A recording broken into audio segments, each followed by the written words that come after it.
மனசு முழுக்க பயமும் எதிர்காலத்தை பற்றிய நடுக்கமும் இருக்கக்கூடிய கடகராசி நேயர்களுக்கு இப்போ ஜென்மத்திலே குரு வர்றதுனால அவங்களோட கவலைகள் அதிகரிக்குமா குறையுமான்னு கொஞ்சம் நம்ம நேயர்களுக்கு சொல்லுங்க குருஜி. கண்டிப்பா சொல்றோமா. இந்த குரு பயிற்சியில கடக குரு உச்சம் பெற்ற கடக குருன்னு சொல்லுவாங்க. எப்பயுமே நல்லா ஒன்று கேட்டுங்க, மற்ற ராசிகளில் வரக்கூடிய ஜென்ம குருவுக்கும் தன்னுடைய சொந்த வீடான கடகராசிக்கு வரக்கூடிய ஜென்ம குருக்கும் வித்தியாசம் இருக்கு. இது நிறைய அனுபவம் உள்ள ஆராய்ச்சி பண்ண சொல்லக்கூடியதுதான். அப்போ கடகராசியிலே அவர் உச்சம் பெறுகிறார். கடகராசியில் உள்ள பூசம் நட்சத்திரத்துக்கு அதிதேவதையாக விளங்கக்கூடியவர் தான் பிரகஸ்பதி என்கக்கூடிய குரு பகவான். அப்போ கண்டிப்பா நல்லதான் செய்வார், பெரும்பாலும் தீய பலனுக்கு உறைந்துவிடும். அப்போ ஜென்மகுருவில் வந்துட்டு அவர் 5, 7, 9ஆம் இடத்தை பார்க்கிறார் கடகராசிக்காரங்களுக்கு. நீங்க சொன்ன போல கண்டிப்பா இந்த கடகராசிக்காரங்களுக்கு எப்போ பார்த்தாலும் ஒரு பயம் இருக்கும், மனதில் ஒரு தயக்கம் இருக்கும், திறமைகள் நிறைய இருக்கும். அதை வெளிக்கொண்டு வரத்துக்கு தயங்கப்படுவாங்க. இவங்களை போய் பார்க்கலாமா, அவங்ககிட்ட உதவி கேட்கலாமா, இப்படிலாம் ஒரு விஷயம் இருக்கும். இறக்க சுபாவம் உள்ளவர்கள், தாயிலும் கொண்டவர்கள், மற்றவங்களுக்கு உதவி பண்றோன்ற எண்ணம் உண்டவர்கள், இவங்களாம் கடகராசிக்காரங்க தான். அப்படிப்பட்ட கடகராசிக்காரர்களுக்கு இந்த குரு பயிற்சி கண்டிப்பா நல்லதுதான் செய்யும். ஜென்மகுருல வந்து உடனே கண்டிப்பா வனவாசம் சொல்லுவாங்க இல்லையா, அதுக்கு எதிர்மாறாக நடக்கும். வனவாசம் கிடையாது உங்களுக்கு. கடகராசியில் வந்து குரு அமர்ந்தவுடன் சுறுசுறுப்பா ஆயிடுவீங்க. படுத்திருந்தவங்க மேய்ந்து ஏஞ்சிருவீங்க, துள்ளி குதிப்பீங்க, ஒரு ரவுண்டு போவீங்க.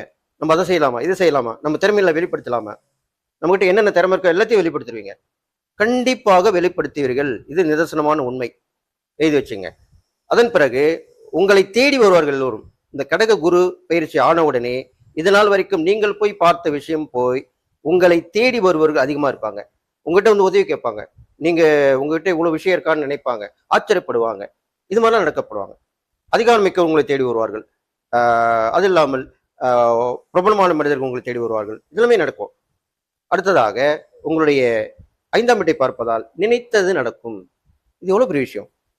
ஒரு சராசரி மனுஷனுக்கே நம்ம நினைச்சது நடக்கணும், கேட்டது கிடைக்கணும், இந்த 2 வார்த்தை தானே அவனுக்கு தாரக மந்திரமா இருக்கு வாழ்க்கையில. அப்போ அந்த நினைத்த விஷயம் நடக்கும். உங்களுடைய நீண்ட நாள் எண்ணங்கள் நிறைவேறும். நிறைய பயணங்கள் ஏற்படும். அடிக்கடி அந்த பயணங்கள் ஆன்மீக பயணங்களாக அமையும். அதனால அனுபவங்கள் ஏற்படும். வெளி வட்டார பழக்க வழக்கங்கள், வெளிவட்ட பழக்கங்கள்லாம் நம்ம வெளியே போகும்போது எவ்வளவு பேர் பார்க்குறோம், காலிலேருந்து இரவு வீட்டுக்கு வர வரைக்கும். அந்த பழக்க வழக்கங்கள் எல்லாமே நல்ல நல்ல பழக்கங்களா இருக்கும். ஒரு யூஸ்ஃபுல்லானவே இருக்கும். இப்போ ஒரு நாளைக்கு வெளியே போறோம் அப்படின்னா, நீங்க ஏன்டா வெளியே போகணும் இருக்கு அப்படி நினைக்க போய், ஆஹா நம்ம டெய்லி போனா டெய்லி இந்த மாதிரி நடக்குமா, நிறைய நண்பர்கள் கிடைப்பார்கள், நிறைய அனுபவங்கள் கிடைக்கும் அப்படின்றதுதான் உங்களுக்கு வரப்போகுது. அது மூலியமா நல்ல லாபங்கள் கிடைக்கும். அக்கம் பக்கத்து வீட்டுக்காரர் உதவி பண்ணுவாங்க, இதெல்லாமே நடக்கும். முன்னோருடைய ஆசீர்வாதம் கிடைக்கும். அப்ப கண்டிப்பா நீங்க என்ன பண்ணணும்னு கேட்டீங்கன்னா, அந்த கடக குரு பயிற்சி ஆன உடனே கண்டிப்பாக கயா, காசி, ராமேஸ்வரம், ஹரித்வார், ரிஷிகேஷ் இப்படி புண்ணிய ஸ்தலங்களுக்கு சென்று வர வேண்டும். இதுல ஏதாவது ஒண்ணு போயிட்டு வந்தாலே போதும். எல்லாம் போகணும்னு அவசியம் இல்லை. எல்லாமே சேர்ந்து ஒரு டூர் மாதிரி அமைஞ்சாலும் அதுல போயிட்டு வரலாம். இது கண்டிப்பா நீங்க செய்யணும். அதை உங்களுக்கு நான் ரொம்ப நல்ல ஒரு விஷயமா இருந்து நல்ல மனப்பான்மையோட நீங்க நல்லா இருக்கணும்ன்ற எண்ணத்தோட சொல்றேன். அது நீங்க கேட்டு நடங்க. அதுக்கப்புறம் பாத்தீங்கன்னாக்கா தான தர்மங்கள் நிறைய பண்ணணும். இப்ப இந்த இடத்துக்குலாம் போறீங்கல்ல, இதெல்லாம் புண்ணிய ஸ்தலங்கள். அந்த புண்ணிய ஸ்தலங்களை போயிட்டு ஸ்நானம் பண்ணிட்டு அங்க தர்ப்பணம் பண்ணிட்டு வர்றது மட்டும் முக்கியம் இல்லை. அங்க தான தர்மங்கள் பண்றதுதான் ரொம்ப ரொம்ப முக்கியம். சாப்பாடு, தண்ணீர் 2மே சேர்த்து வாங்கி கொடுங்க, ரொம்ப விசேஷம். அந்த குருமான்களுக்கு உதவி பண்ணுங்க, தப்பு கிடையாது. அதனால தாராளமா செஞ்சுட்டு வரலாம். அதுக்கப்புறம் பாத்தீங்கன்னா உங்களுடைய 7ஆம் இடத்தை பார்க்கறதுனால இது நாள் வரைக்கும் கடகராசி ஆணா இருந்தாலும் பெண்ணா இருந்தாலும் தாமத்தை அண்ணனும் குறைஞ்சிருக்கும். கணவனால மனைவிக்கும், மனைவியால கணவனுக்கும் சண்டை சச்சரவு ஏற்பட்டிருக்கும். வீட்டுல எதிரும் பெருமா இருந்திருப்பாங்க. நீ என்ன சொல்றது, நான் என்ன கேட்கறது, இப்படிதான் சொல்லிட்டு இருப்பாங்க. அது எல்லாம் மறைந்துவிடும். குரு 7ஆம் இடத்தை பார்ப்பதால் கணவன் மனைவி உறவு பலப்படும். கணவன் மனைவி 2 பேரும் சேர்ந்து தொழில் பண்ணுவாங்க, 2 பேரும் சேர்ந்து வியாபாரம் பண்ணுவாங்க, 2 பேரும் சேர்ந்து ஒரே இடத்துல வேலைக்கு போவாங்க. இது கூட நடக்க போகுது. கண்டிப்பா எழுதி வச்சுங்க. ஒரே இடத்துல வேலை செய்யற அமைப்பும் வரும். இல்ல டிரான்ஸ்ஃபர் ஆயிருக்கும், உங்க ஒரே கம்பெனில இருந்திருப்பீங்க. இப்போ அந்த டிரான்ஸ்ஃபர் முடிஞ்சு டக்குன்னு ஒய்ஃப் இருக்கிறதுக்கு ஹஸ்பண்ட் வந்துருவாரு, ஹஸ்பண்ட் இருக்கிறது ஒய்ஃப் போயிடுவாங்க. இதெல்லாமே நடக்கும் குருவுடைய பார்வையால். அப்ப கண்டிப்பா நடக்கும். இந்த லைஃப் பார்ட்னர்ன்ற வாழ்க்கை துறை மட்டும் ஒன்றாவதில்லை. பிசினஸ் பார்ட்னர் என்று சொல்றோம் இல்லையா, பங்குதாரர்கள் தொழிலில் இருப்பாங்க, வியாபாரத்தில் இருப்பாங்க, அவர்களும் வந்து இணைவார்கள். விட்டு விலைக்கு போயிருப்பாங்க. நான் கூட இனிமேல் பண்ண மாட்டேப்பா, அண்டர்ஸ்டாண்டிங் நம்மளுக்குள்ள சரியில்லை, மிஸ் அண்டர்ஸ்டாண்டிங்காக இருக்குது, உங்களோட தொழில் பண்ண முடியாது, உங்களோட வியாபாரம் பண்ண முடியாது, இப்படி விலகி போயிருப்பாங்க. அவங்களெல்லாம் இப்போ விலகி விரும்பி வந்து உங்களோட இணைஞ்சி உங்கள் தொழிலுக்கு பக்கபலமாக இருந்து, வியாபாரத்துக்கு பக்கபலமாக இருந்து நல்லா சம்பாதிச்சு உங்களுக்கும் கொடுத்துட்டு அவங்களும் எடுத்துப்பாங்க. இதெல்லாமே கண்டிப்பாக நடக்கும் குருவின் பார்வை பலத்தினால். அடுத்ததாக பிரயாணங்கள் அதிகமாக ஏற்படும். ஜென்மத்தை பார்க்கல, பிரயாணங்கள் அதிகமாக ஏற்படும். அது மூலிமா நல்ல லாபங்கள் கிடைக்கும். இது வரைக்கும் சும்மா சுற்றி வந்திருப்பீங்க, ஒரு பிரயோஜனம் வந்திருக்காது. ஆனால் இப்போ நீங்கள் வெளியே போயிட்டு வந்தாலே அது லாபமாக தான் இருக்கும், ஏதோ ஒரு லாபம் கிடைக்கும். இதெல்லாமே நடக்கும். அரசியல், சினிமா, சமூகம் சார்ந்தவர்களுக்கு நல்ல உயர்ந்த மதிப்பு கிடைக்கும், பதவி தேடி வரும், நீங்கள் எதிர்பாராத பதவிகள் அமையும், பொறுப்புகள் கூடும், மக்களுடைய செல்வாக்கு பெருகும், நீங்கள் சொல்றதுதான் கரெக்டுன்னு சொல்லுவாங்க. அப்படிப்பட்ட விஷயங்கள் கடகராசிக்காரங்க நடக்க போகுது. எதிரிகள் அறவே ஒழிஞ்சிருவாங்க. நீங்கள் வச்சதுதான் சட்டம், நீங்கள் சொல்றதுதான் திட்டம், அப்படிதான் சொல்லுவாங்க. இதுதான் நடக்க போகுது. அடுத்ததாக 9ஆம் இடத்தை பார்க்குறாரு இல்லையா, இதை விட வேற என்ன வேணும்? 9ஆம் இடம்ன்றது தான் பாக்கியஸ்தானம், நம் வாழும் கூட வாழ்க்கை வாழ்வதற்கே சொல்றேன் இல்லையா. அப்போ அந்த 9ஆம் இடம் தான் வாழ்க்கை முடியும். அந்த இடம் நல்லா சூப்பராக இருக்க போகுதுமே.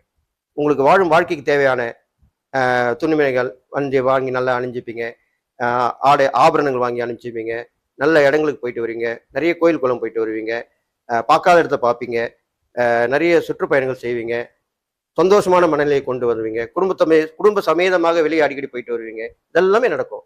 இது எவ்வளோ பெரிய சந்தோஷம். இதெல்லாமே பார்வைபலம் நடக்க போகுது. அதனால கடகராசிக்காரர்களுக்கு அஷ்டம சனியும் விலகிடுச்சு. இப்போ ஜென்மகுரு வந்தாலுமே அது உச்ச குருவேடா இருக்கனால கடகராசிக்கு மட்டும் விதிவிலக்கு என்று சொல்லி இதெல்லாம் செய்ய போறேன். அப்போ அந்த கடகராசிக்கு என்ன ராசி அதிபதி சந்திரன் தானே. அந்த சந்திரனுக்கு அதிதேவதை அம்மன் என்று சொல்லக்கூடிய எல்லா வித அம்மன் வழிபாடும் வச்சுக்கலாம். அதுல நீங்க என்ன பண்ணணும்னு கேட்டீங்கன்னா, வாராகி அம்மன் வழிபாடு ரொம்ப விசேஷமா சொல்லப்பட்டிருக்கு. ஃபர்ஸ்ட் அதான் நான் சொல்லுவேன். அடுத்ததாக பிரத்யங்கரா தேவி வழிபடலாம், அங்கல பரமேஸ்வரி வழிபடலாம், கருமாரியம்மனை வழிபடலாம். இப்படி உக்கிர தெய்வங்களாக இருக்கக்கூடிய தெய்வங்களை வழிபட்டு வந்தால் ரொம்ப விசேஷமா சொல்லப்பட்டிருக்கு. கடகராசிக்காரங்களுக்கு இதெல்லாம் நீங்க திங்கட்கிழமையில வழிபடலாம், உங்க ராசிக்கு ஏற்ற கிழமையாக இருக்கபடியால். இருந்தாலும் செவ்வாய் வெளியில் வழிபடுவது இன்னும் சிறப்பு. அதெல்லாம் பண்ணிட்டு வரலாம். வழிபட்டு வரும்போதே அங்கே தான தர்மங்கள் செய்து வர வேண்டும். பெண்களுக்கு முக்கியத்துவம் கொடுக்க வேண்டும், முன்னுரிமை கொடுக்க வேண்டும். திருநங்கைகளுக்கு நீங்க நிறைய செய்யணும். கடகராசிக்காரங்க திருநங்கை என்று சொல்லணும் இல்லையா, 3ஆம் பால் இனத்தவர், அவங்களுக்கு நிறைய உதவி பண்ணலாம், ஒன்றும் தப்பு கிடையாது. அதே மாதிரி விவாகரத்தானவர்கள், விதவையானவர்கள், வாழ்க்கையை தொலைத்தவங்க, அந்த மாதிரி கணவனால் கைவிடப்பட்டவர்கள், கணவனை இழந்தவர்கள், இவர்களுக்கு நீங்க தேடி போய் உதவி பண்ணணும். அப்போ ரொம்ப விசேஷமா அந்த தான தர்மம் நல்லது சொல்லுவோம். இது இல்லாமல் நீரில் இருக்கும் ஜீவராசிகளுக்கு, பெரும்பாலும் மீன்களுக்கு தான் நீர்ல இருக்கு, அந்த மீன்களுக்கு உணவு கொடுக்கலாம். இதெல்லாமே தான தர்ம வழிகளில் சொல்லப்பட்டிருக்கு. அதனால இந்த கடகராசிக்காரர்களுக்கு இந்த குரு பயிற்சி ஒரு உன்னதமான நிலையை உயர்த்தும். இப்படி இருந்தமா அப்படி ஆயிட்டான் அப்படின்னு ஒரு ஆச்சரியப்படக்கூடிய வகையில் உங்க வாழ்க்கை அமையும். பார்ப்பா எவ்வளோ கஷ்டப்பட்டு இருந்தான், திறமையெல்லாம் இருந்தது, ஆனால் முன்னேற முடியாம தவிச்சுக்கிட்டு இருந்தான், அவனால எப்படிதான் வர முடியும்னு தெரியலன்னு ஒரு தடுமாட்டத்தோட இருந்தான், இப்ப பாரு நல்லா வந்துட்டான், அப்படிதான் சொல்லுவாங்க எல்லாருமே. அதனால சொல்றது மட்டும் இல்ல, அவர்கள் உங்களோட வந்து உதவி பண்ணுவார்கள், உங்களுக்கு தக்க சமயத்துல உதவி செய்வார்கள். நல்ல ஒரு மாற்றம் கண்டிப்பாக நிகழும். இதுதான் ஒரே வரியில சொல்லணும் உங்களுக்கு. உங்கள் வாழ்க்கையிலே மாற்றத்தை தரக்கூடிய இந்த குரு பயிற்சி உங்களுக்கு ஒரு பெருத்த மிக உயர்ந்த உன்னதமான மாற்றத்தை தரப்போகுதுன்னு சொல்லி நீங்கள் எல்லா நலமும் பெற்று வாழ போறீங்கன்னு வாழ்த்து விடைபெறுகிறேன். நன்றி, வணக்கம்.